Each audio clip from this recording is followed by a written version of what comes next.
Halo, perkenalkan. Nama saya Gusti Ngurah Bagus Wanadri dari kelas SI 4403. Kali ini saya akan menjelaskan tentang apa itu ERP, apa itu SAP, modul-modul dari SAP, submodul dari SAP, dan keterkaitan antar modul. Jadi, simaklah PowerPoint berikut. Jadi, yang pertama adalah apa itu ERP? ERP merupakan sebuah software yang mengintegrasikan dan mengelola suatu proses bisnis dalam perusahaan agar lebih efisien dan akurat. Jadi, ERP itu berfungsi untuk menyederhanakan sistem yang kompleks dalam suatu perusahaan. Jadi, saya akan mengambil contoh aplikasi SAP atau System Application and Products. SAP merupakan sebuah perangkat lunak yang sudah dipakai oleh sebuah perusahaan di dalam dunia bisnis. SAP berfungsi untuk meningkatkan kualitas bisnis dengan meningkatkan kualitas informasi yang didapatkan dari pasar. SAP mampu menyajikan informasi secara real-time sehingga keakuratannya tidak diragukan lagi. Jadi, selanjutnya saya akan menjelaskan beberapa modul SAP.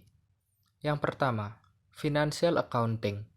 Berfungsi untuk mengelola dan mencatat transaksi-transaksi keuangan dalam perusahaan yang bertujuan untuk menghasilkan laporan keuangan.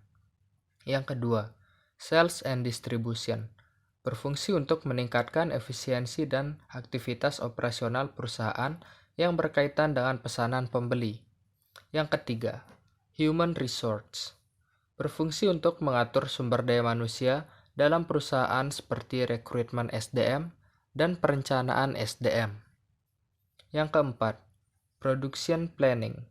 Berfungsi untuk membantu kegiatan bisnis dalam menjalankan proses perencanaan sekaligus kontrol dalam aktivitas bisnis perusahaan, dan juga memiliki solusi dalam perencanaan produksi produk. Yang kelima, Quality Management. Berfungsi untuk membantu pengecekan kualitas dalam rangkaian proses yang terjadi dalam logistik atau dalam suatu produk. Yang keenam, Materials Management. Berfungsi untuk mengelola inventaris suatu perusahaan dalam proses pembelian dan pengadaan sehingga perusahaan dapat mengawasi dan merencanakan pergerakan inventaris. Yang ketujuh, Project System. Berfungsi untuk membantu perusahaan untuk menciptakan integrasi antara seluruh proses yang terjadi dalam perencanaan, eksekusi, dan kontrol atas suatu proyek. Yang kedelapan, Asset Management. Berfungsi untuk membantu perusahaan dalam mengelola pembelian aset tetap dan depresiasi terkait.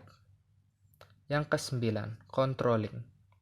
Berfungsi untuk mendukung proses perencanaan, pelaporan, dan pemantauan operasi bisnis perusahaan. Jadi sekarang, saya akan menyebutkan beberapa submodul SAP dari modul SAP yang saya sudah sebutkan tadi. Submodul yang pertama adalah Financial Accounting, itu seperti Asset Accounting, Accounts Payable, dan Bank Accounting. Yang kedua adalah submodul dari Sales Distribution, yaitu Sales Support, Sales, Shopping and Billing, dan lain-lain. Yang ketiga adalah submodul dari Human Resource, yaitu Payroll Accounting, Education, Social Security. Yang keempat adalah submodul dari Production Planning, yaitu Cost Center, Work Center, Capacity Planning. Yang kelima adalah submodul dari Quality Management, yaitu Quality Planning, Quality Control, Quality Inception Management. Yang keenam adalah submodul dari Materials Management, yaitu Invoice Verification, Inventory Management, Master Data Management.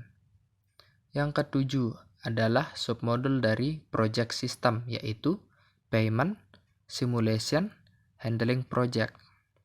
Yang kedelapan adalah submodul dari Asset Management, yaitu Asset Plan, Risk Management, Founding Forecast. Dan yang terakhir adalah submodul dari Controlling, yaitu Product Cost Controlling, Cost Center Accounting, dan Internal Order. Yang terakhir, saya akan menjelaskan keterkaitan integrasi antar modul SAP. Jadi, jika perubahan terjadi dalam satu modul, itu akan menyebabkan modul yang lainnya akan berubah secara otomatis dan akan mengupdate bila informasi yang dirubah saling berkaitan antar modul. Misalnya, modul antara financial accounting dan sales distribution. Bila salah satu yang dirubah, maka keduanya itu akan berubah secara otomatis karena mereka ini saling berkaitan, saling terintegrasi. Jadi, hanya itu yang bisa saya sampaikan. Kurang lebihnya saya mohon maaf. Terima kasih.